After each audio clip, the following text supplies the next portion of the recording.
चलते हैं, आ जाओ भाई। तो बेटा लास्ट क्लास में जैसा आपको याद है हमने आपके साथ एकदम न्यू एक्ट को स्टार्ट करा था और एक्ट का नाम था नेगोशिएबल इंस्ट्रूमेंट एक्ट 1881। ठीक है मनप्रीत भाई 10 से 15 नंबर का एक्ट है, इतना छोटा वाले 4 घंटे में पूरा एक्ट खत्म है। 1.5 घंटे की 2 क्लास हुई है, आज एक 3rd क्लास और होगी और ये पूरा मामला डन हो जाएगा। 4 घंटे यूटिलाइज करना फॉर 10 to 15 मार्क्स मेरे हिसाब से बहुत ज्यादा वर्थ इट है। और एक्ट भी ऐसा पढ़ के आपको लगेगा भाई बहुत सिंपल है, इजी है, लर्न करने में भी आसान। ठीक है तो बेटा मैंने आपको सबसे पहले सुरेश भाई नेगोशिएबल इंस्ट्रूमेंट का मतलब बताया। मैंने बताया पहले इंस्ट्रूमेंट क्या होता है। इंस्ट्रूमेंट होता है एक ऐसा डॉक्यूमेंट जो आपको किसी पर्सन के अगेंस्ट राइट या लाइबिलिटी देता है। ठीक है अब से डॉक्यूमेंट क्या होता है, डॉक्यूमेंट होता है कोई भी ऐसी चीज रिटर्न में। तो बेसिकली मनप्रीत अगर मैं कोई भी चीज रिटर्न में लिख दूं जैसे तेरे नोट्स, तो ये डॉक्यूमेंट बन जाएगा। क्या बन जाएगा? डॉक्यूमेंट। लेकिन हर डॉक्यूमेंट जरूरी नहीं है इंस्ट्रूमेंट बने। डॉक्यूमेंट जो है ना वो तो ये जैसे मैं टाइप कर रहा हूं ये भी डॉक्यूमेंट है, लेकिन डॉक्यूमेंट अगर सामने वाले पर्सन के लिए कोई राइट या लाइबिलिटी क्रिएट करता है तो वो डॉक्यूमेंट क्या बनता है? इंस्ट्रूमेंट। तो पहले समझो इंस्ट्रूमेंट और डॉक्यूमेंट में डिफरेंस क्या है। डॉक्यूमेंट कोई भी चीज लिखी हुई है डॉक्यूमेंट बन गई, लेकिन जब राइट एंड लाइबिलिटी आएगी तो वो क्या बनेगा? इंस्ट्रूमेंट। और नेगोशिएबल का मतलब होता है फ्रीली ट्रांसफरेबल। नेगोशिएबल मतलब फ्रीली ट्रांस, तो ऐसा इंस्ट्रूमेंट जो फ्रीली ट्रांसफरेबल है उसे बोलते हैं नेगोशिएबल इंस्ट्रूमेंट। क्या बोलते हैं बेटा? An instrument which is freely transferable. ठीक है उसके बाद मैंने आपको बताया कि हमारे जो एक्ट है उसमें नेगोशिएबल इंस्ट्रूमेंट 3 टाइप के होते हैं। एक होता है प्रोमिसरी नोट, एक होता है बिल्स ऑफ एक्सचेंज और एक होता है चेक। ये तीनों के तीनों नेगोशिएबल इंस्ट्रूमेंट है और ये आइदर ऑर्डर हो सकते हैं और बेयरर। अब मनप्रीत ऑर्डर बेयरर क्या होता है तो छोड़ दे। फिर बेटा मैंने आपको कुछ कैरेक्टरिस्टिक्स बताई और एक एक करके संदीप भाई हमने स्टार्ट करा था। स्टार्टिंग में पहले बिल्स ऑफ एक्सचेंज बताया, मैंने बताया भाई एक, अब ये तो तूने अकाउंट्स में भी पढ़ा होगा बिल्स ऑफ एक्सचेंज। एक ड्रॉर होता है, एक ड्रॉई होता है और एक पेई होता है। ड्रॉर बिल ड्रॉ करके साइन कर देता है और ये अनकंडीशनल ऑर्डर होता है। क्या होता है? Unconditional order. I order Suyash to pay 10 lakh to Sandeep. अब मैं ड्रॉ कर रहा हूं, मैंने ऑर्डर दिया। ड्रॉई कौन है? जिसपे बिल ड्रॉ हुआ है, जो एक्सेप्टेंस देगा विच इज सुयश, और जिसको फाइनली उसकी पेमेंट मिलेगी संदीप, वो कौन है? पेई। तो हमने इसकी बात करी। फिर हम आए थे प्रोमिसरी नोट पे। बेटा प्रोमिसरी नोट याद है आपको? ये होता था अनकंडीशनल प्रॉमिस। इसमें जो पर्सन है वो खुद से ही प्रॉमिस कर रहा है कि मैं पैसे दूंगा। इसमें होता है मेकर और पेई। क्या होता है बेटा? मेकर जो प्रोमिसरी नोट बनाता है और जिसको पैसे मिलेंगे वो कौन है? पेई। दो ही पार्टी होती है। तो ये सब डिस्कस करके मैंने डिफरेंस बताया बिल ऑफ एक्सचेंज और प्रोमिसरी नोट में। उसके बाद हम सबसे इंपॉर्टेंट पार्ट पे गए थे चेक पे। तो मैंने बताया चेक एक तरह का बिल ऑफ एक्सचेंज है। चेक क्या एक तरह का?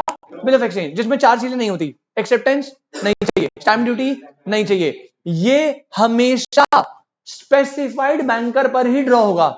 मतलब चेक के केस में सुयश ड्रॉई हमेशा कौन होगा? Specified banker. ड्रॉई हमेशा बैंकर होगा। जैसे मैंने एचडीएफसी का काटा चेक तो मैं ड्रॉर हूं, ड्रॉई फिक्स है एचडीएफसी बैंक, और पेई होगा जो उस चेक से पेमेंट रिसीव करेगा। ठीक है मनप्रीत ध्यान रखियो, जब मैं चेक इशू कर रहा हूं अपने बैंक से, मैंने चेक काटा, मैं ड्रॉर, चेक में ड्रॉई फिक्स है। ड्रॉई होता है जो बैंक पेमेंट क्लियर कर रहा है ना हमारे बीच, वो ड्रॉई है। और तेरे को तेरे नाम पे चेक था तो तू क्या बनेगा? पेई। ठीक है अभी हम जब दोबारा रिवाइज करेंगे एक चीज में अच्छे से एग्जांपल देके बताऊंगा, अभी तो बस तू सुन ले जल्दी जल्दी। तो बताया भाई चेक क्या होता है, पार्टी बता दी मैंने आपको, चेक बनता कैसे, एसेंशियल कैरेक्टरिस्टिक्स, और बिल ऑफ एक्सचेंज चेक में डिफरेंस क्या होता है। यहां पे सारी बातें हमने क्लियर करी तीनों के बारे में। इसके बाद सबसे इंपॉर्टेंट टॉपिक जिसमें से क्वेश्चन आने की गारंटेड चांसेस है वो है टाइप्स ऑफ इंस्ट्रूमेंट। याद है संदीप भाई कितने होते हैं? 4। पहला होता है एक तो बेयरर ऑर्डर, ठीक है, एक होता है क्या? बेस्ड ऑन लोकेशन इनलैंड और फॉरेन, बेस्ड ऑन टाइम और डिमांड, और ये होता है इनकोएट एंड एम्बिगस। ये सुपर डुपर इंपॉर्टेंट है भाई ये दोनों वाले। ठीक है ना? अब अगर मैं बताना चालू करूं बेयरर और ऑर्डर, बेयरर चेक होता है जो होता है ब्लैंक, नेम की जगह आपने ब्लैंक लिख दिया या लिख दिया बेयरर, तो वो बेयरर है। मनप्रीत मतलब बेटा जिसके हाथ में चेक होगा वो उसका होल्डर बन गया। अब मैंने चेक काटा, साइन करा, अमाउंट भरी और ब्लैंक चेक तेरे को दे दिया। अब तेरे से चेक होके सुयश को मिल गया तो पेमेंट कौन रिसीव करेगा? सुयश। बेयरर में क्या होता है? कोई नाम नहीं है, चेक ब्लैंक है या बेयरर लिखा हुआ है, और जिसके पास उसका पोजीशन होगा वो उससे पेमेंट रिसीव कर लेगा। ऑर्डर होता है जो स्पेसिफिकली नाम रिटर्न है या उसके ऑर्डर पे रिटर्न है। जैसे मैं लिखा पे टू मनप्रीत और हिज ऑर्डर। अब ये चेक की पेमेंट क्या संदीप रिसीव कर सकता है? कौन रिसीव करेगा? मनप्रीत। तो बियरर मतलब कोई नाम नहीं है, ब्लैंक है, जिसके पास है वो रिसीव कर ले।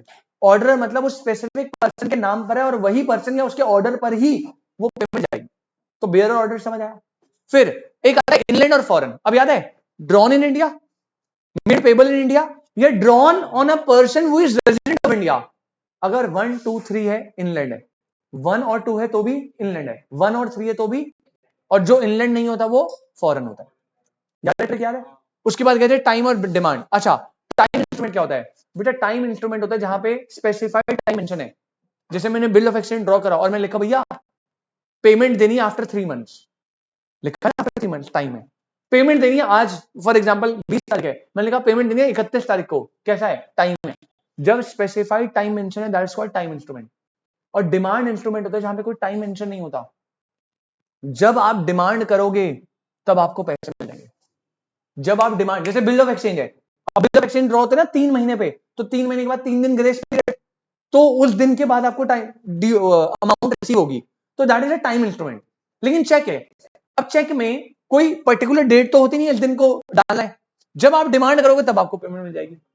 तो दो टाइप के इंस्ट्रूमेंट है, टाइम जहां पे टाइम मेंशन है, डिमांड जहां पे कोई टाइम मेंशन, और आपको तब पेमेंट मिलेगी जब आप उसको डिमांड करोगे, देकर। और लास्ट होता था इनकोहेट एम्बिगस। ये तो बहुत टेक्निकल है बेटा। इनकोहेट इंस्ट्रूमेंट याद है आपको? इनकोहेट इंस्ट्रूमेंट होता है which is signed and stamped, लेकिन वहां पे अमाउंट में आपने क्या करा है? ब्लैंक छोड़ा है। इनकोहेट इंस्ट्रूमेंट होता था इनकम्प्लीट इंस्ट्रूमेंट। अब इसमें दो लाइबिलिटी आती थी, एक होल्डर की और एक होल्डर इन ड्यू कोर्स। अब पहले सर होल्डर और होल्डर इन ड्यू कोर्स क्या था बेटा? होल्डर होता है ऐसा पर्सन जिसके पास पोजेशन है और राइट टू रिसीव अमाउंट है, पोजेशन और राइट टू रिसीव अमाउंट है, वो हो गया holder. Holder in due course क्या था? पहला जो होल्डर है, होल्डर बना है फॉर कंसिडरेशन, और किसमें है? गुड फेथ में है, अगर बन गया। अब दोनों के केस में लाइबिलिटी अलग थी।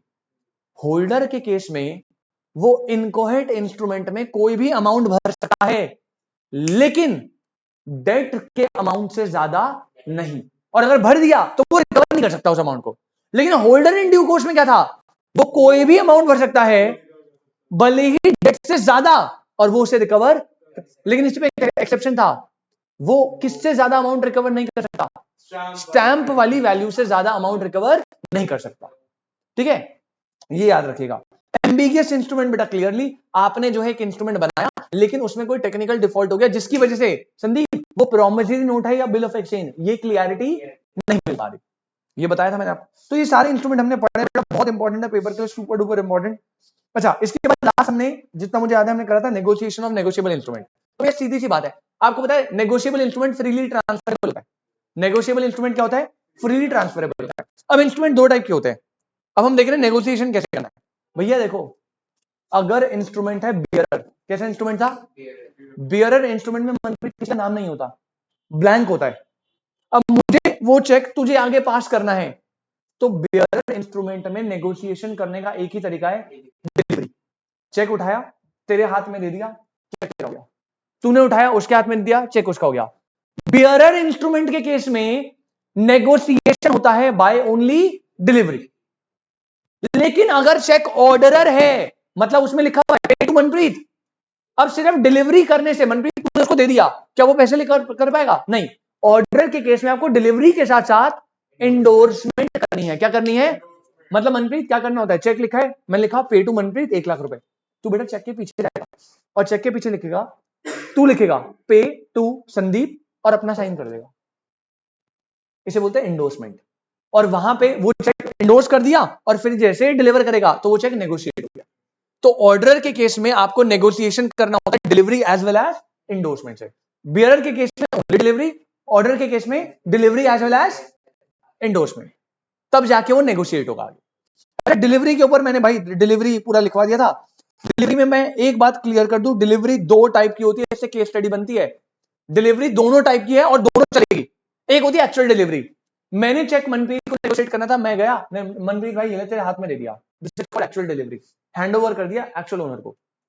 मैं चेक देने गया, मनप्रीत घर पे था नहीं, उसका एक ऑथराइज्ड एजेंट था, या उसका कोई सर्वेंट था, या उसका कोई हायरर था, लीगल हायरर, मैंने उसके हाथ में चेक दे दिया। That is called constructive delivery, takes place when the instrument is delivered to the agent, clerk, servant और banker by the of the endorsee on his behalf. तो अगर आपको ना देते हुए आपके बिहाफ पे आपके एजेंट या क्लर्क को पढ़ा दिया तो वो भी डिलीवर्ड माना जाएगा, लेकिन उस डिलीवरी को क्या बोलते हैं? कंस्ट्रक्टिव डिलीवरी भी डिलीवरी डेट होती है। बात समझ आई? तो बेटा यहां तक हमने लास्ट क्लास चर्चा कर ली थी। आई होप यहां तक कोई दिक्कत नहीं है। अब इसमें दो कॉन्सेप्ट करा दी, चैप्टर खत्म। एक कॉन्सेप्ट, दोनों कॉन्सेप्ट बहुत ही इजी, बहुत ही नकली, एकदम छोटे, लेकिन नकली एज एन समझने में नकली है। केस स्टडी तो बन के ही आनी है डिसऑनर से। बढ़िया बढ़िया, ठीक है। नहीं नहीं, उतना ही टाइम लगेगा, 1.5 घंटा, आधा 12.5 आधा घंटा हो गया है, कोई अपना 2-2.5 बज जाएंगे। जब तक टॉपिक खत्म होगा तब तक क्लास खत्म होगी, बस पॉइंट इतना है।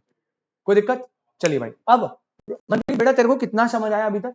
थोड़ा बहुत समझ आया होगा, थोड़ा बहुत, कुछ ज्यादा नहीं समझ आया होगा। यहां से तेरे को पूरा समझ आया, ठीक है। अब तू एकदम नोट्स निकाल और बेटा लॉ के ना अभी तो तू चल रफ में कर लियो, अगली क्लास एक सेपरेट रजिस्टर बनाना है, अच्छा खासा मोटा, जिसमें लॉ के नोट्स बनने चाहिए एकदम सही सही, एकदम सही से, कोई रफ नहीं, कोई फेयर नहीं, वही होगा, वही क्लास में जो लिखाएंगे वही नोट्स बनने चाहिए, ठीक है। ये प्रॉपर याद रखियो, क्योंकि नोट्स के रजिस्टर बड़े इंपॉर्टेंट है बेटा। आज ये भाई हेडिंग डालिए, 2 टॉपिक मुझे करवाने हैं आज की क्लास का। सबसे पहला टॉपिक,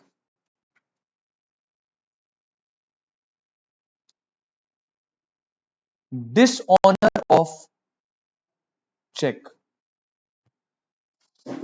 और यहां पे याद रखिएगा, सेक्शन जो लगता है वो तो 138 से लेके 142 लगते हैं, लेकिन सबसे इंपॉर्टेंट वाला जो है वो 138 ही है, मुझे मेन वही बताना है। Dishonour of check,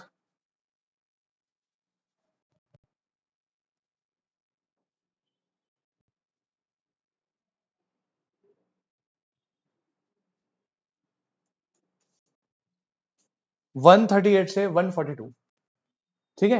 main section 138 है, लेकिन फिर छोटी छोटी बातें 139, 140, 141 ऐसे चलता है, ठीक है। पहले बताओ कोई दिक्कत? अब पहले मैं इसे अपने लैंग्वेज में, अपनी टर्म्स में लिखवा रहा हूं, जैसे आपको याद करना है, समझना है, केस स्टडी के लिए, ताकि आपको इजी रहे, अपनी लैंग्वेज। और फिर मैं आपकी बुक में जो प्रोविजन है वो लैंग्वेज लिखवाऊंगा, क्योंकि वो बुक में यूज करनी है, पेपर में, ठीक है मनप्रीत। तो ये जो अब मैं लिखवा रहा हूं वो मेरी लैंग्वेज है, इसमें तेरे को लर्निंग, अंडरस्टैंडिंग, केस स्टडी के लिए जो सोल्यूशन है वो बिल्ड हो जाएंगे। फिर लिखने का तरीका क्या रखना है वो मैं प्रोविजन लिखवाऊंगा उसके लिए, फिर तो मैं लिखना है बस। ये समझ आ गया तो सारा काम समझ आ गया। अब सुनो बेटा, सिचुएशन क्या है, पहले सिचुएशन समझो। यहां पर मान लीजिए एक पार्टी है मिस्टर एक्स और एक पार्टी है मिस्टर वाई, ठीक है। चेक आपको पता है, सारे सिनेरियो चेक के बारे में मैंने आपको समझा दिया। तो भैया मैं आपको एक एग्जांपल बना के दे रहा हूं। यहां पर हमारा है मिस्टर एक्स और यहां पर कौन है बेटा? Mister Y. इन भाई साहब ने एक चेक दे दिया, किसने? एक्स ने दे दिया मनप्रीत, किसको? वाई को। ये चेक है, इन्होंने लिखा पे टू मिस्टर वाई, ठीक है। अमाउंट लिख दी बेटा 10 लाख रुपीस, और यहां पे इसने साइन कर दिया मिस्टर एक्स। ऐसे चेक बनता है, ठीक है। चेक में कोई एक्सेप्टेंस की रिक्वायरमेंट नहीं होती, चेक में कोई स्टैम्प ड्यूटी की रिक्वायरमेंट बिल ऑफ एक्सचेंज में होती थी, राइट। ये ड्रॉन होगा किसको? स्पेसिफाइड बैंकर को, और ऑलवेज पेबल ऑन डिमांड, ठीक है। मनप्रीत मतलब देख, ये जो पार्टी है मनप्रीत, इसे बोलते हैं ड्रॉअर। क्या बोलते हैं बेटा? ड्रॉअर। इसने चेक को ड्रॉ करा। एक पार्टी है जो पेमेंट क्लियर करेगा, और ड्रॉई जो है उसे ड्रॉई बोलते हैं। वो बंदा हमेशा चेक में होता है स्पेसिफाइड बैंक का, मतलब एक्स का जिस अकाउंट में बैंक में अकाउंट है ना, लेट्स अज्यूम ये चेक एचडीएफसी का है, तो ड्रॉई कौन है बेटा? एचडीएफसी। वो क्लियर है, वो बैंकर ही रहेगा हमेशा। और किसको ये अमाउंट मिलेगी बेटा? मिस्टर वाई को। तो मिस्टर वाई मनप्रीत भाई ये कौन हो गया? पे, जो अमाउंट उसे रिसीव करेगा, ठीक है। ड्रॉअर मिस्टर एक्स ड्रॉ कर रहा है। ड्रॉई कौन है? स्पेसिफाइड बैंकर, जिसका चेक होगा, विच इज हमारे केस में एचडीएफसी। और यहां पे पेई कौन है बेटा? Mister Y. इसने भैया दे दिया, चेक दे दिया। अब इसने चेक की डेट, ध्यान से देखना, एग्जांपल यही चलता रहेगा आगे तक। इसने चेक की डेट डाली, लेट्स अज्यूम इसने चेक, जब ये चेक इशू कर रहा है, मैं थोड़ा कॉम्प्लिकेट कर रहा हूं अभी, सही सुरेश, ये चेक इशू कर रहा है लेट्स अज्यूम 10 जनवरी 2024 को ये चेक काटा इसने। लेकिन बेटा चेक में डेट तो बाद की डाल सकते हैं, तो इसने चेक में जो डेट डाली ना, इसे कहते हैं अभी का चेक नहीं है, मैं चेक तुझे 15 जनवरी के लिए दे रहा हूं। क्या दे रहा हूं बेटा? ध्यान से, चेक इशू हो रहा है 10 को, लेकिन चेक में डेट कितनी है? 15। इसे बोलते हैं पोस्ट डेटेड चेक। क्या बोलते हैं? Post dated cheque. उसने मुझे पोस्ट डेटेड चेक दिया। अच्छा, क्या वो 10 को बैंक के पास जाके पेमेंट ले सकता है? 11 को, 12 को? 15 से पहले नहीं ले सकता, 15 के बाद कभी भी ले सकता है। अच्छा, मतलब याद रखियो, 15 के बाद लेगा, लेकिन बेटा चेक के केस में जो वैलिडिटी होती है वो होती है 3 मंथ्स। याद है आपको? चेक की वैलिडिटी होती है कितना? और सर ये 3 मंथ्स हम कहां से काउंट करेंगे? बेटा ये 3 मंथ्स काउंट होते हैं उस डेट से जो चेक के ऊपर लिखी है। जिस दिन चेक इशू हो रहा है उस दिन ही। चेक की डेट क्या है? 15 जनवरी। तो मतलब एक्स वाई को बोल रहा है भाई देख आज 10 तारीख है, 15 तारीख से 3 महीने में तुझे जब चेक डाल दियो, पेमेंट तुझे मिल जाएगी। पहले बता रहा हूं 3 मंथ्स काउंट कहां से करने हैं? From the date of cheque, 15 January. ये इसका वैलिडिटी। सर 3 महीने लैप्स हो गए 15 से, तो बेटा फिर आप वो चेक बेसिकली खत्म हो जाएगा, फिर वो सही नहीं है, आपकी गलती है, आपने क्यों वैलिड उस वैलिड पीरियड में नहीं डाला, तो फिर आपको न्यू चेक इशू करना पड़ेगा। जो भी चीज है वो बात के रिपरकशन है।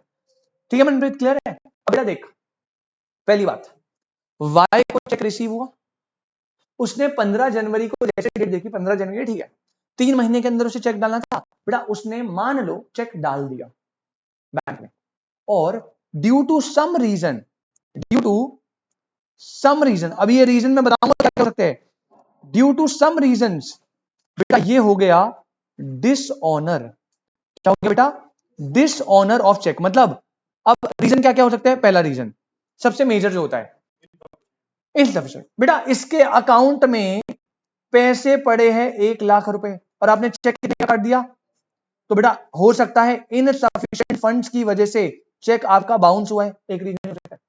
कई बार ऐसा होता है कि मैंने चेक इशू तो कर दिया 10 लाख का, लेकिन मैंने बोला यार इतना तो मेरे पास पैसा पड़ा ही नहीं है, तो मैं बैंक के पास गया और मैंने स्टॉप पेमेंट करवा दी। क्या करवा दी? मैंने बोला भाई वो चेक आया ना 15 तारीख को वाई का, उसे क्लियर नहीं करना। ये भी डिसऑनर ही होता है। ये भी क्या होता है? बैंक तो आपकी बात सुनेगा ना, तो अगर बैंक को आप स्टॉप पेमेंट इंस्ट्रक्शन देते हो, दैट इज ऑल्सो डिसऑनर। बात समझ आ रही है? अच्छा, अगर मैंने बैंक को ना हमने पहले कोई क्लियरेंस दे रखी कि भाई देख 5 लाख तक के चेक से ऊपर जो भी चेक आएगा क्लियर मत करियो, ऐसी इंस्ट्रक्शन दे रखी है। अगर अब ये चेक जाएगा, बैंक देखेगा यार ये तो 10 लाख है, लेकिन अकाउंट होल्डर ने बोला 5 लाख से ऊपर के चेक को क्लियर नहीं करना, तो वो क्लियर करेगा डिसऑनर। लेकिन गलती किसकी? एक्स की। इंस्ट्रक्शन तो तूने दिया ना, ये भी डिसऑनर है। तो डिसऑनर मल्टीपल केस में हो सकता है। इनसफिशिएंट फंड से जो मेजर है वही होता है। दूसरा, स्टॉप पेमेंट करवा सकते हो आप। तीसरा, अगर आपने कोई इंस्ट्रक्शन दी हुई है कि एक पर्टिकुलर अमाउंट से ऊपर चेक क्लियर नहीं करने। चौथा, मान लो भाई अकाउंट ही क्लोज करवा दिया, चेक इशू करा, आप गए, जब तक आप गए तब तक मैंने अकाउंट क्लोज करवा दिया, वो भी डिसऑनर है। तो देयर आर मल्टीपल रीजन, वो मैं बताऊंगा, लेकिन अब है बात डिसऑनर हो गया। डिसऑनर हो गया। अब सिनेरियो समझना ढंग से। जब भी बेटा आपका कोई चेक वैक डिसऑनर होगा, तो लेट्स अज्यूम सबसे पहले मनप्रीत चेक इशू कब हुआ था? बेटा डेट बता मुझे। ये ना डेट का गेम है सारा। इशू कब हुआ था? अरे इशू 10 जनवरी 2024, ये है date of issue, right? Manpreet कोई दिक्कत बेटा? हाँ, अब देखो क्योंकि केस स्टडी में ना यही घुमाएगा तुम्हें, या इशू। लेकिन क्या मुझे इशू से कोई घंटा फर्क पड़ता है? अरे भाड़ में जाए, मुझे तो देखनी है कि चेक की डेट क्या है। तो चेक पर जो डेट लिखी है वो कितनी लिखी है? 15 जनवरी 24। तो बेटा इसका जो वैलिडिटी पीरियड है, मैं 10 जनवरी से काउंट कर ले, 15 जनवरी से, 15 जनवरी से। तो फ्रॉम 15th ऑफ जनवरी मैं सबसे पहली बात चेक करूंगा डिसऑनर के केस में। सबसे पहले आपको चेक करना है कि क्या चेक टाइमली वैलिडिटी पीरियड के अंदर पहुंचा है, क्योंकि अगर वैलिडिटी पीरियड से बाहर पहुंचा है तब तो डिसऑनर ही होना है, और इस डिसऑनर में एक्स गलत है, वाई। अब वाई गलत हो जाएगा। तो सबसे पहले आपको विद इन 3 मंथ्स आपको चेक को प्रेजेंट करना है। चेक को क्या करना है बेटा? प्रेजेंट करना है फॉर पेमेंट। पहले बताओ ये समझ आया? और पहले बता रहा हूं ये 3 मंथ कहां से काउंट करने हैं? चेक की डेट से। चेक की डेट से, तो ये 3 मंथ्स आ गए। अब आपने लेट्स अज्यूम चेक को विद इन 3 मंथ्स किसी भी पीरियड में चेक को प्रेजेंट करा दिया। क्या सही से रखते हैं इसको? आपने 3rd मंथ जब क्लोज हो रहा था ना, लास्ट डेट पे कर दिया, वैलिडिटी के अंदर कर दिया। इनसफिशिएंट फंड की वजह से चेक डिसऑनर हो गया। चेक क्या हो गया?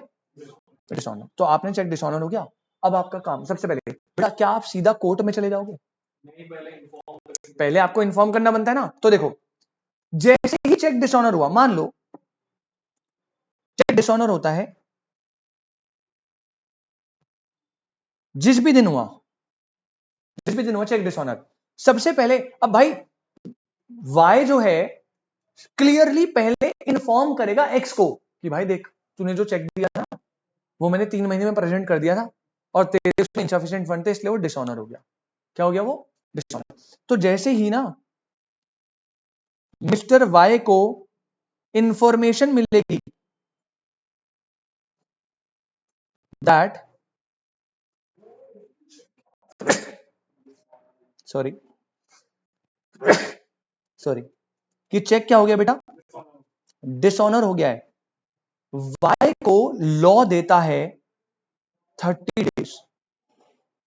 कितने डेज देता है? 30। मैं फिर से बता रहा हूं, जिस दिन वाई को पता लगा कि भाई मैंने चेक डाला था वो डिसऑनर हो गया, अभी एक्स को बताना पड़ेगा ना, तो वाई को लॉ कहता है भैया देख, सबसे पहले 30 डेज के अंदर आपको देना पड़ेगा एक notice of dishonour to the drawer, cheque 10 जनवरी को इशू हुआ, 15 जनवरी को डेट थी, आपने 15 जनवरी के विद इन 3 मंथ प्रेजेंट करना था, आपने प्रेजेंट कर दिया। जिस भी डेट पे आपने प्रेजेंट करा चेक डिसऑनर हो गया। अब जैसे ही वाई को पता लगा कि यार चेक डिसऑनर हो गया, बेटा उस दिन से, जिस दिन वाई को पता लगा, आपको 30 डेज दिए जा रहे हैं कि विद इन 30 डेज आपको नोटिस देना है ड्रॉअर को। मतलब ड्रॉअर कौन है बेटा? Mister x. ठीक है, अब नोटिस दे दिया आपने 30 दिन के अंदर। जिस दिन नोटिस दिया वहां से, नोटिस डेट से हम आपको और देंगे, पता है कितने? 15 डेज। और कितने देंगे बेटा? सर 15 डेज किसके लिए बेटा? 15 डेज में आपको, मतलब मिस्टर एक्स को अपनी गलती सुधारने का मौका है। मतलब वो क्या कर सकता है? वो री अटेम्प्ट के लिए करेगा, री अटेम्प्ट फॉर पेमेंट, री अटेम्प्ट फॉर पेमेंट। बेटा प्लीज ध्यान से सुनिएगा, वो री अटेम्प्ट के लिए बोलेगा कि भाई देख, 30 दिन में तुझे नोटिस, विद इन 30 डेज आपको नोटिस देना है, मैंने नोटिस दे दिया। जिस दिन नोटिस एक्स को मिला वहां से 30 डेज तो मैक्सिमम लिमिट है, जिस दिन नोटिस मिला वहां से 15 दिन के अंदर आपके पास टाइम है, अपनी गलती सुधार लो, पेमेंट को रीअटेम्प्ट करके अकाउंट में पैसे भिजवा दो।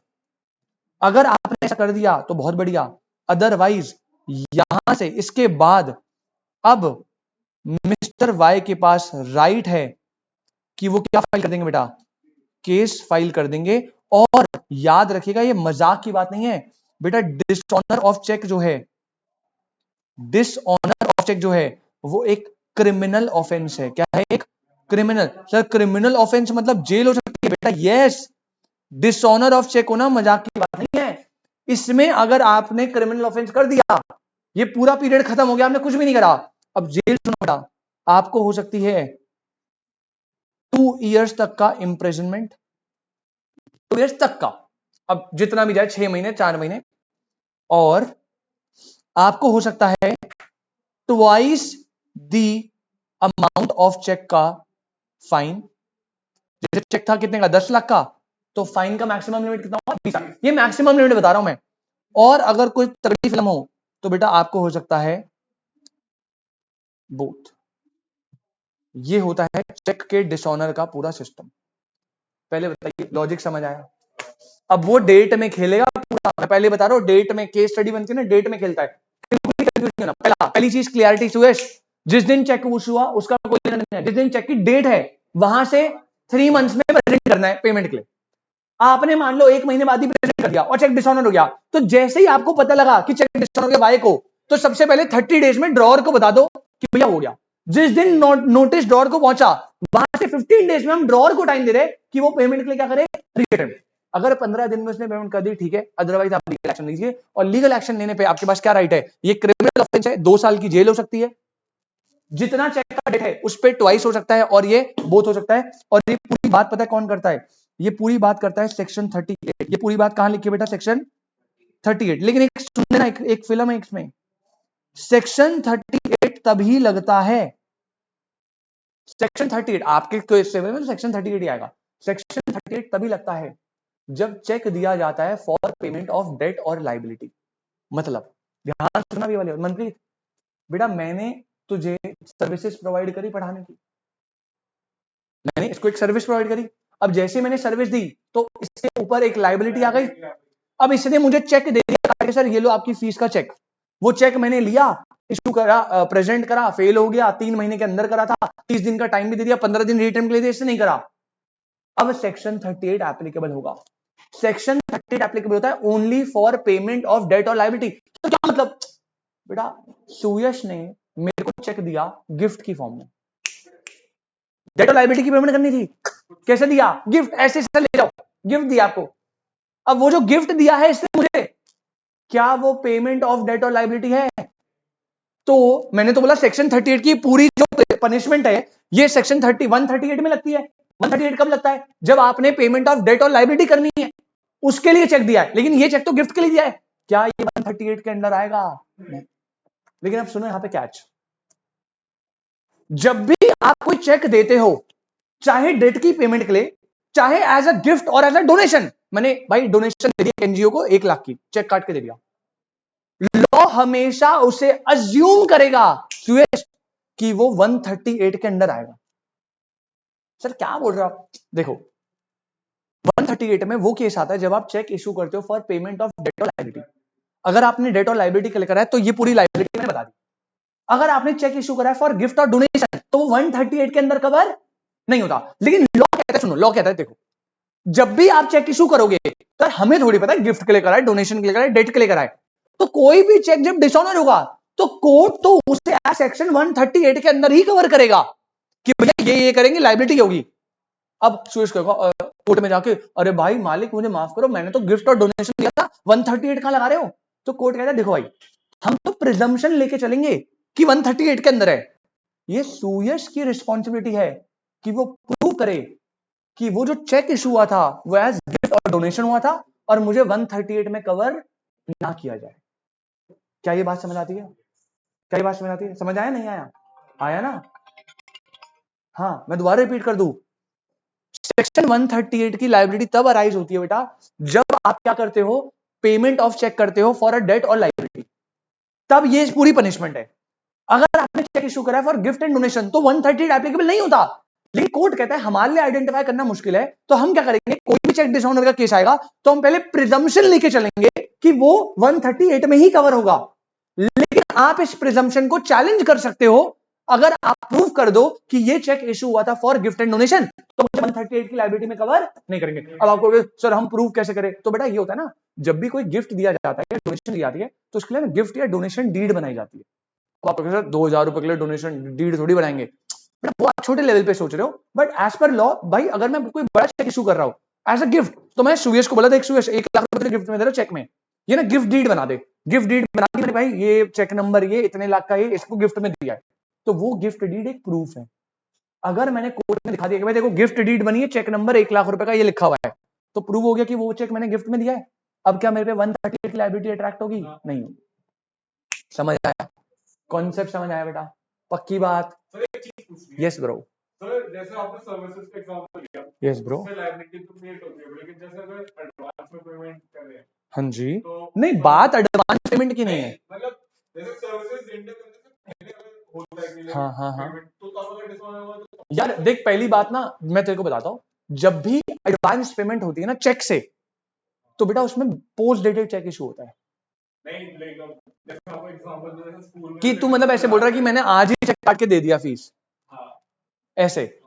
यार प्रैक्टिकल लाइफ में ना पहली बात तो 138 आएगा क्योंकि सर्विसेज रेंडर हो गई है या होने वाली है, ठीक है? अब ऐसा तो है नहीं ना मैंने तेरे को सर्विस रेंडर नहीं करी, मैं पहले से ही डिसऑनर का तेरे पे केस डाल दूंगा, तब तो पॉइंट ही नहीं बनेगा ना। अगर तूने मुझे आज चेक दिया और आज ही पेमेंट क्लियर हो गई है उसकी, मैंने तो तुझे कोई सर्विस दी नहीं है, अगर मान ले डिसऑनर हो गया तो मैं किस बेसिस पे लड़ूंगा? क्योंकि मैंने तो कोई सर्विस प्रोवाइड ही नहीं करी ना, अभी तक तो डेट जनरेट ही नहीं हुआ, ठीक है? प्रैक्टिकल लाइफ में जब भी एडवांस चेक इशू होता है ना तो वो पोस्ट डेटेड होता है, मतलब सिक्योरिटी के लिए मैं आपको चेक काट के दे रहा हूं, लेकिन वो डेट कब की होगी? जब आप मुझे गुड्स सप्लाई करोगे। क्या सोच के बोला, हाँ जी, जैसे स्कूल में जैसे ट्रिप वगैरह में जाते हैं तो चेक तो पहले देते हैं ना, तो मैंने तो वो सोच के बोला था। अच्छा तो बेटा अगर तेरा चेक हुआ आया इशू और वो डिसऑनर हो गया, लेकिन अभी स्कूल वालों ने तो कोई सर्विस प्रोवाइड नहीं करी, तो उस फॉर टाइमिंग 138 के अंदर कवर नहीं होगा, फिर स्कूल वाले क्या करेंगे? तेरे को ट्रिप पे लेके नहीं जाएंगे, वो सर्विस भी प्रोवाइड नहीं करेंगे। ये बात कब की, जब आपने गुड सर्विस प्रोवाइड कर दिए और डेट लाइबिलिटी क्रिएट हो गई, तब की बात है। समझ आया? कोई दिक्कत? मनप्रीत भाई क्लियर है? पूरा सिनेरियो एग्जांपल बेटा जल्दी से फोटो ले लो बेटा, सीधा फोटो फोटो फोटो सीधा फोटो। जो एग्जांपल बनेंगे उनकी फोटो ले लो और स्पेस छोड़ दियो भाई, क्योंकि इतना टाइम नहीं होता अपने पे कि अपन इसे नोट करें।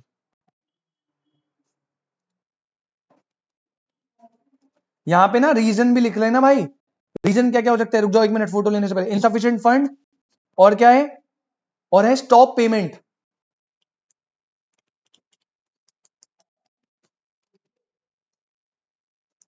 ठीक है ना?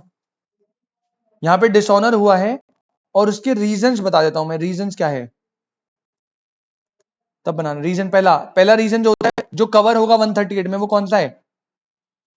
वो है इनसफिशिएंट फंड। इनसफिशिएंट फंड की वजह से डिसऑनर हुआ।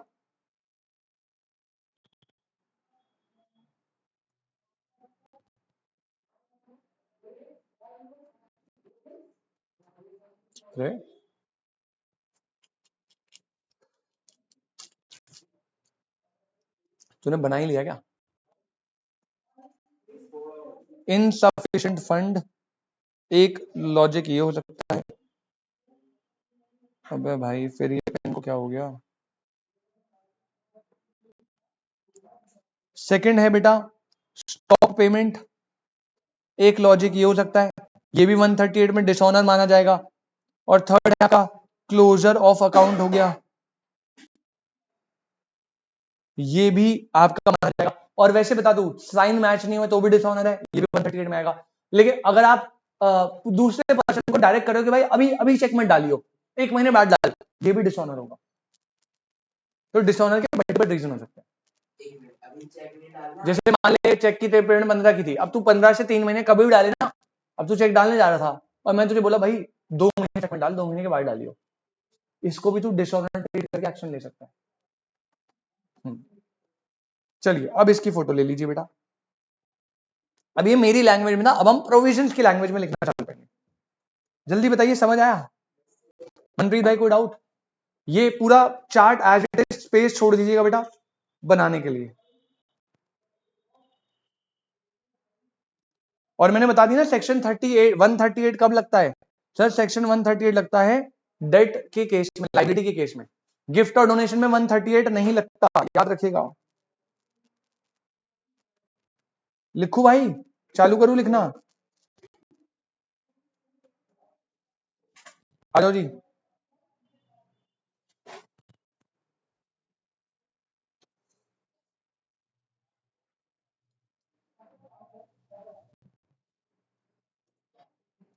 क्या हो गया?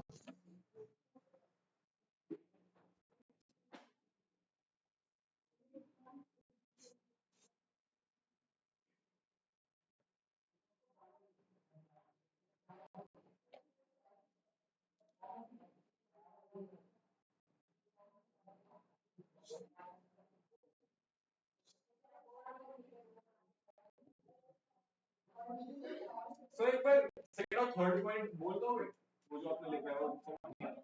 Stop payment, closure of account.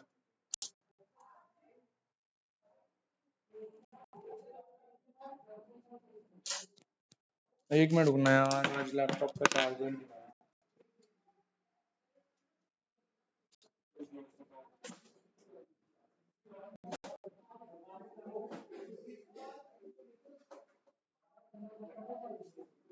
मेरा लेटर नहीं दोगे? 7 महीने है ना उनको।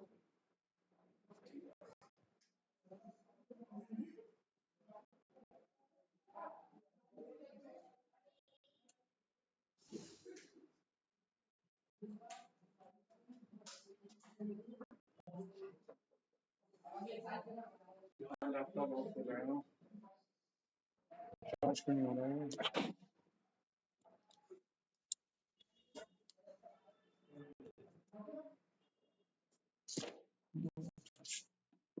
चलो यार कोई नहीं, लिखना चालू करो, देखते हैं जब तक चलेगा।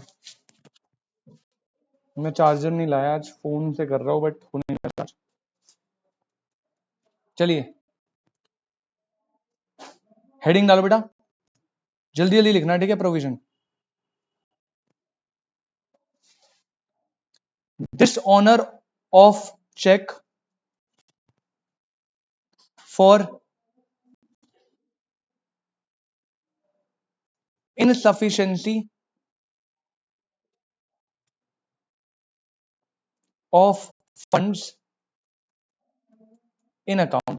अब देखो हेडिंग में इनसफिशिएंसी लिखी है, लेकिन मैंने पहले बता दिया 130 में इनसफिशिएंसी भी आती है, स्टॉप पेमेंट भी आता है, क्लोजर ऑफ अकाउंट भी आता है, और किसी भी रीजन से डिसऑनर हुआ वो भी आता है, ठीक है। चलिए लिखना चालू करेंगे बेटा।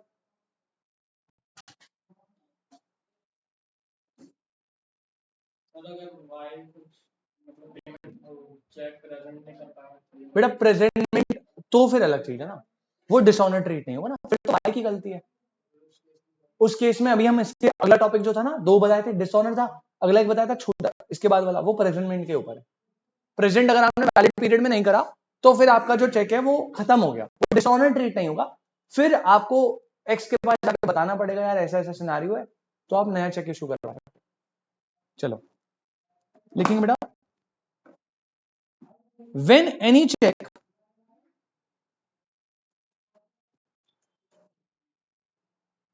drawn by a person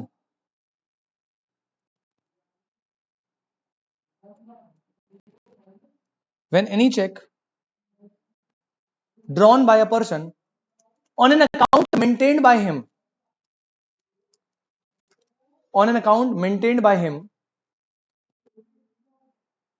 drawn by a person, यानी मिस्टर एक्स की बात करें बेटा, ये on an account maintained by him with a banker, on an account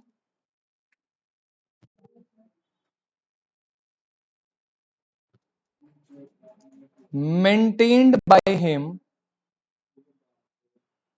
with a banker। आपको पता है ना स्पेसिफाइड बैंकर ही तो ड्रॉ ही होता है, कॉमा। अब देखो इसमें पॉइंट, पॉइंट नंबर 1, पहला point, for payment of any amount of money, for payment of any amount of money, कितना अमाउंट पे करना था हमारे एग्जांपल में, 10 लाख, तो अमाउंट है। Point number 2, to another person, to another person for that account, sorry from that account, from that account. बेटा वो अनदर पर्सन कौन है, मिस्टर वाई। तो कह रहे अगर कोई चेक ड्रॉ हुआ from a person X on account maintain by him with a banker for payment of money, जो 10 लाख है, to another person from that account, जो कि मिस्टर वाई है। सबसे इंपॉर्टेंट पॉइंट नंबर 3, ये ऐसे वैसे नहीं होना चाहिए, ये होना चाहिए, पॉइंट नंबर 3 लिखा है, for the discharge, for the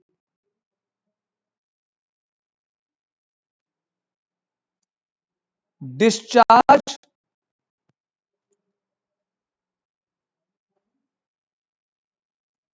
in whole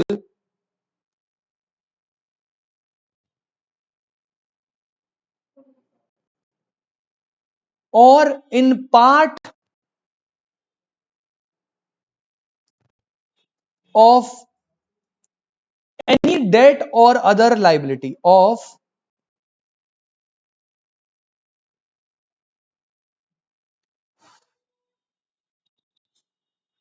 any debt or other liability। बेटा ये वाला पॉइंट भी बताया था मैंने आपको।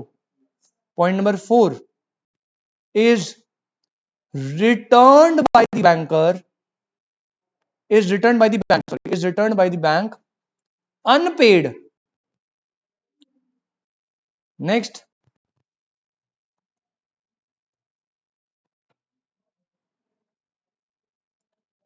either because of the,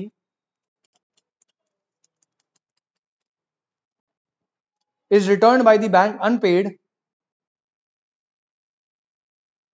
either because of the, इसके अंदर लिखना पॉइंट नंबर ए, इस वाले पॉइंट के अंदर point number A,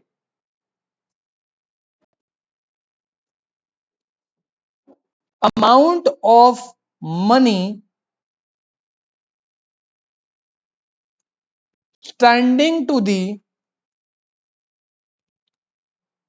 credit of that account is insufficient to honor the check.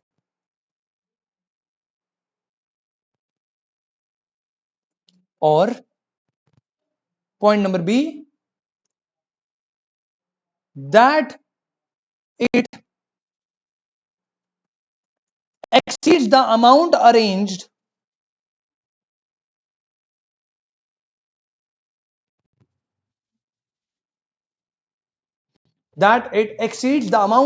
to be paid,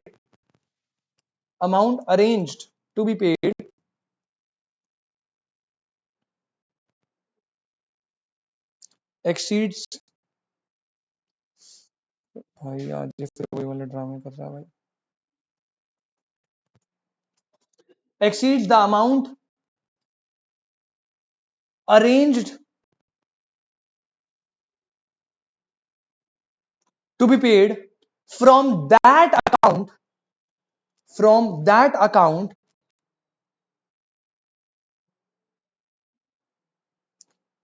exceeds the amount arranged to be paid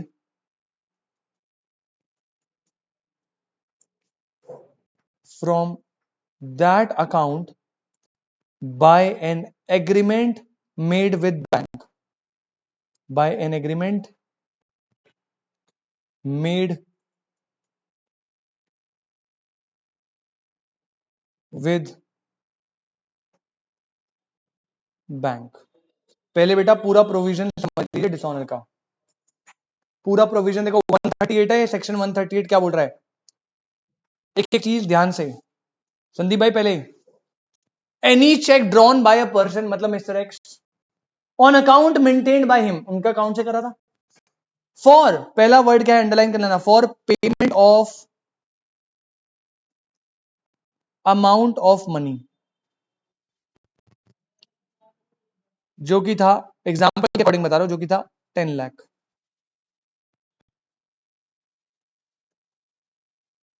payment of amount of money जो कि था 10 lakh, to another person, वो कौन है मनप्रीत भाई, वो कौन है, मिस्टर वाई, फॉर, ये सबसे इंपॉर्टेंट बेटा 138 अट्रैक्टिव होता है, डिस्चार्ज होता है कोई डेट और लाइक, आपने गुड्स परचेज करे थे इसी के लिए लिया था, और उसे क्या कर दिया बैंक ने, रिटर्न कर दिया by the bank as unpaid, बेटा इसका मतलब क्या हो गया, वो डिसऑनर हो गया, बैंक ने उसे अनपेड रिटर्न कर दिया, वापस भेज दिया अनपेड बिना पे करे। अब ये क्यों, बिकॉज इसके दो रीजन 138 में यहां लिखे, लेकिन और भी रीजन है। पहला रीजन क्या है बेटा, insufficient fund, amount of money standing to the credit of that account is insufficient to honour the cheque, और दूसरा क्या है, that it exceeds the amount arrange, वो एक्सीड कर गया amount arrange to be paid from that account by an agreement made by the bank. मतलब बेटा मैंने इंस्ट्रक्शन दी थी बैंक को कि बैंक 5 लाख से ऊपर के चेक को क्लियर मत करना, चेक कितने का इशू हो गया 10 लाख का, तो मेरी इंस्ट्रक्शन के हिसाब से बैंक उसे क्लियर करेगा या नहीं करेगा, तो वो भी डिसऑनर जाएगा।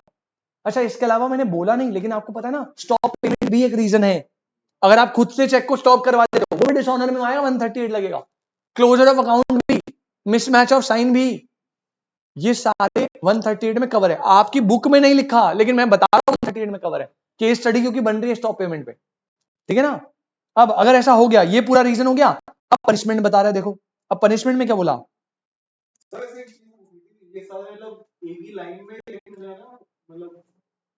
ये नहीं आप ऐसे भी लिख दोगे चलेगा, ऐसे भी लिख दोगे चलेगा, अच्छा ऐसे भी चलेगा, सूटेबल है, बुक में भी ऐसे लिखा हुआ है, ठीक है, बाकी पैराग्राफ में लिख देगा, वैसे प्रोविजन तो 138 एक पैराग्राफ है, लेकिन ऐसे लिखना थोड़ा प्रेजेंटेबल ज्यादा बेटर है। अब देखो पनिशमेंट बता रहा है, पनिशमेंट ऑलरेडी पता है मनप्रीत कितनी होती है पनिशमेंट, 2 साल की जेल और twice the amount of check or both. तो such person shall be deemed to have committed an offense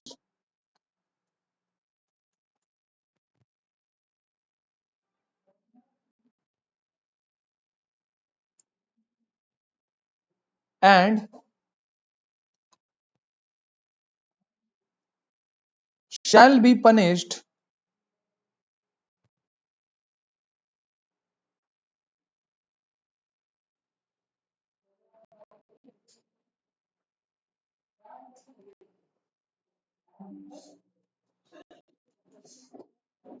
and shall be punished with imprisonment for a term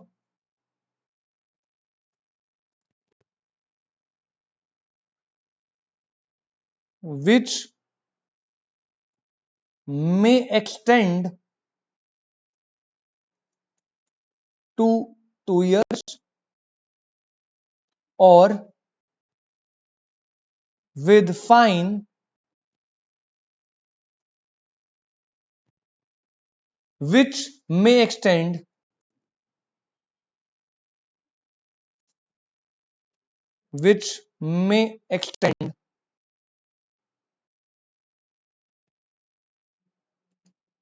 to twice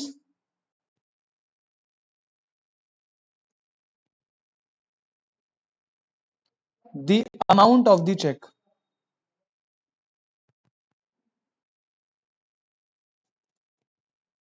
और with both. तो ये बेटा 138 का पूरा punishment मैंने आपको बता दिया.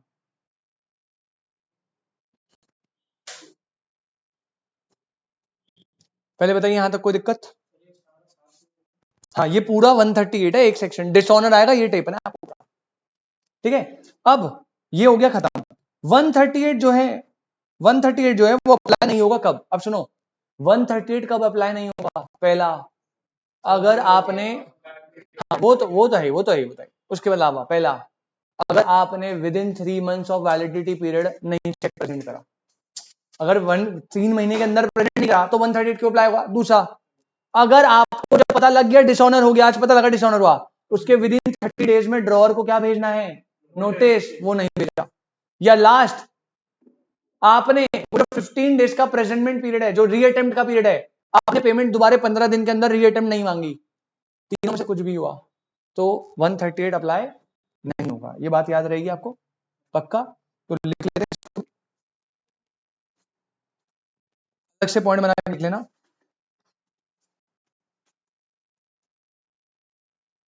व्हेन, बे यार आज ये चार्जर में भूला ना, ये बड़ा बहुत, तभी तो मुझे लगा इसलिए काम नहीं कर रही स्क्रीन वो, क्योंकि जैसे बैटरी बहुत कम हो जाती है तो वो. When section 138 shall be not apply,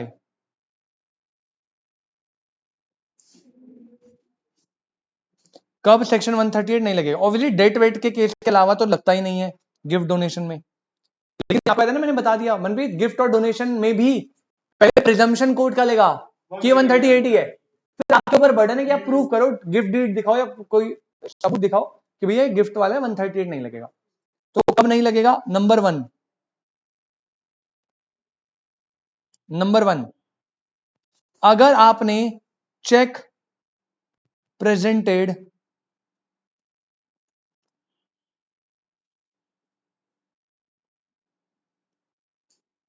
after the validity period, अगर चेक प्रेजेंट हो रहा है आफ्टर द वैलिडिटी पीरियड, तो मतलब वैलिडिटी पीरियड कितने का बेटा? हाँ, तो उसके बाद चेक कर रहे हो प्रेजेंट, तो भैया फिर 138 लगेगा ही. दूसरा, 138 की applicability earn demand for the payment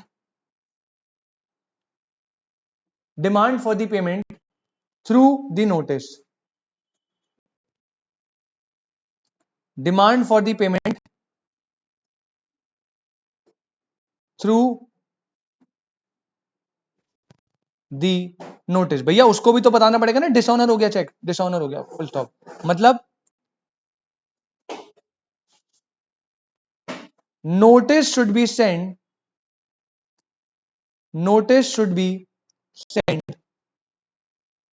to the drawer within 30 days. Notice should be sent to the drawer, लिखो इसमें जल्दी, notice should be sent to the drawer within 30 days from receipt of information, within 30 days. within 30 days from receipt of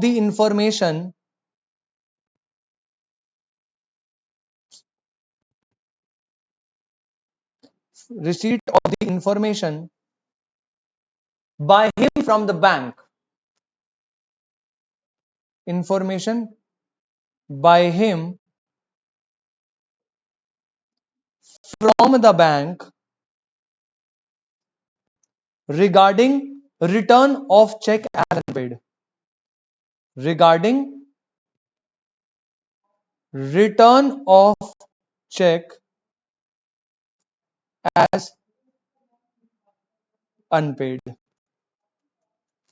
और एक last चीज बेटा,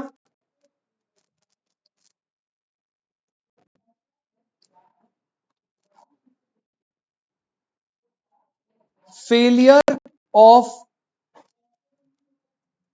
drawer to make payment, bracket में लेना, reattempt. मैं बात करो बेटा रीअटेम्प्ट की, वो भी with in 15 days of receipt of notice.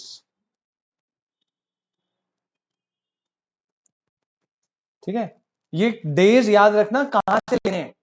Manpreet सबसे पहले वैलिडिटी 3 मंथ की कब से लेनी है बेटा, जिस दिन चेक की डेट है, इशू नहीं हुआ उससे नहीं। दूसरा, जब पेई को पता लगा चेक डिसऑनर हो गया, वहां से 30 डेज में उसे नोटिस भेजना है, और जब ड्रॉअर के पास नोटिस गया उस डेट से 15 दिन के अंदर से पेमेंट को रीअटेम्प्ट करना है। मतलब बेटा टोटल मिला के कितने डेज मिल रहे हैं, 45 डेज मिल रहा है आपको नोटिस एंड रीअटेम्प्ट के लिए। सर जब ड्रॉअर को पता चला उसके बाद से 15 डेज, या जब उसने भेज दिया हो तब तक? जब ड्रॉअर को पता लगा, नोटिस पहुंचा उस पर, जब नोटिस रिसीव हुआ ना, देखो लिखा हुआ है रिसीट ऑफ नोटिस। कोई दिक्कत? अभी तो फिलहाल चार्जर की दिक्कत है।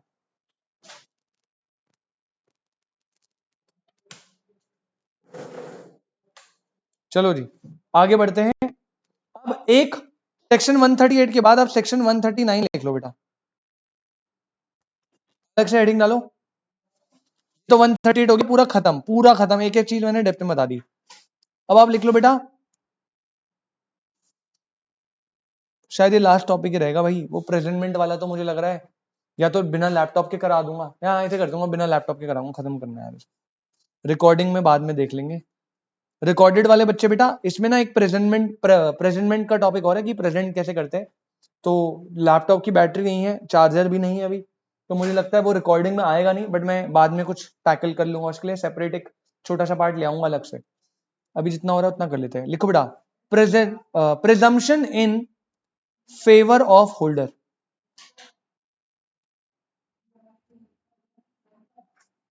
सेक्शन 139।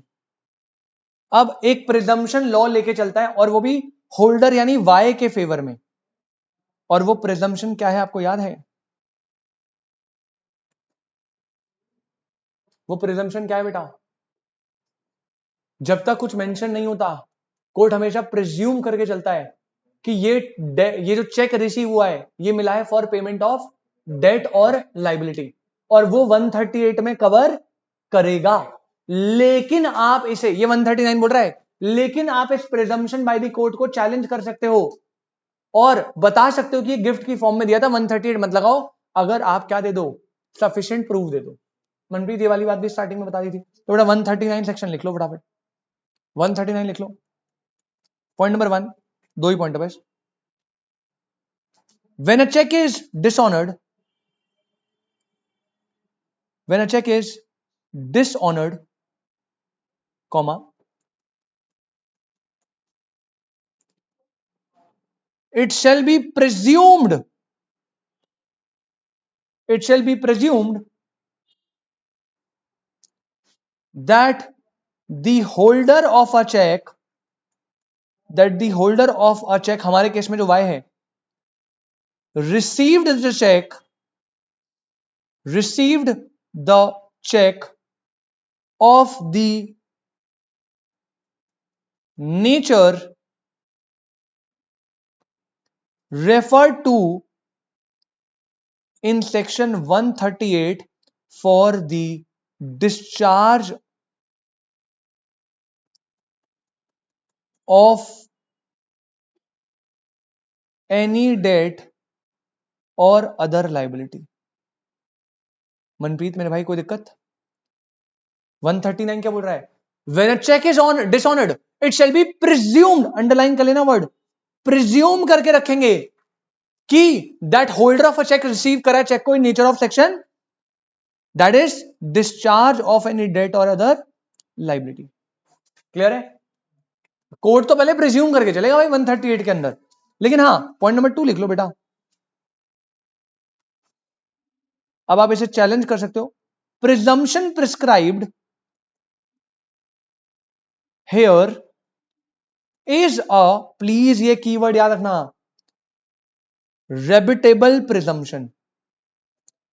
कह रहा है ये जो प्रिजम्पशन ऊपर बताइए ना, ये प्रिजम्पशन है तो कोर्ट ले रहा है, लेकिन ये रेबिटेबल है। रेबिटेबल मतलब which can be challenge in the court.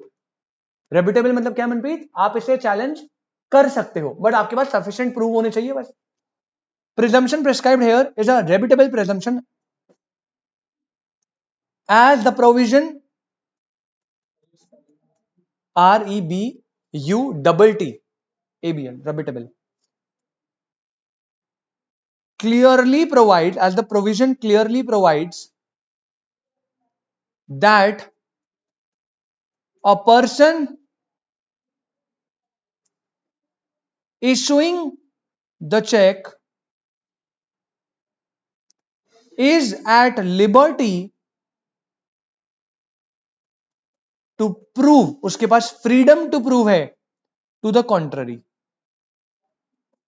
बेटा वर्ड देख लो, बहुत टेक्निकल लैंग्वेज है लेकिन यार लिखनी ऐसे पड़ेगी। कह रहा प्रिजम्पशन रेबिटेबल है क्योंकि ये वाला जो 139 है प्रोविजन क्लियरली आपको लिबर्टी टू प्रूव दे रहा है। रेबिटेबल प्रिजम्पशन याद रखिएगा, और ये सेक्शन आपको देता है लिबर्टी टू प्रूव अगर कोई कॉन्ट्ररी है, मतलब अगर आपने 138 के अलावा कोई केस है। कौन से केस की बात कर रहे हैं मनप्रीत? 138 के अलावा कैसा केस बनता है? जहां पे आपने चेक दिया है फॉर गिफ्ट एंड डोनेशन। अगर गिफ्ट एंड डोनेशन मिला है तो ये सेक्शन आपको लिबर्टी टू प्रूफ दे रहा है, और मैंने बताया ना प्रूफ में आपको गिफ्ट डीड शो करनी पड़ती है,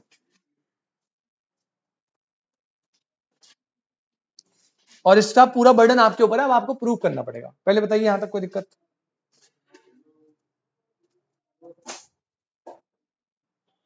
हाँ, ओ सॉरी,